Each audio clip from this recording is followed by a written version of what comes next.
రాజకీయాల్లో అధికారం శాశ్వతం కాదు. ఒక నాయకుడిని గొప్పవాడిగా నిలబెట్టేది ఆయన ఎన్నిసార్లు ముఖ్యమంత్రి అయ్యారన్నది కాదు. సరైన సమయంలో గౌరవప్రదంగా ఎలా వైదొలిగారన్నదే ముఖ్యం. చరిత్రలో ప్రజలు గౌరవంగా గుర్తుంచుకునేది అధికారానికి అతుక్కుపోయిన నాయకులను కాదు. పరిస్థితులను అర్థం చేసుకొని ప్రజాస్వామ్యానికి విలువ ఇచ్చే నాయకులను గుర్తుపెట్టుకుంటారు.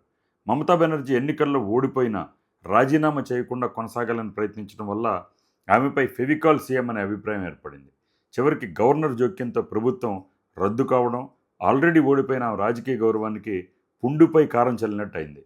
ఎన్నిసార్లు సీఎం అయ్యామన్నది రాజకీయాల్లో చివరికి పెద్ద విషయం కాదు.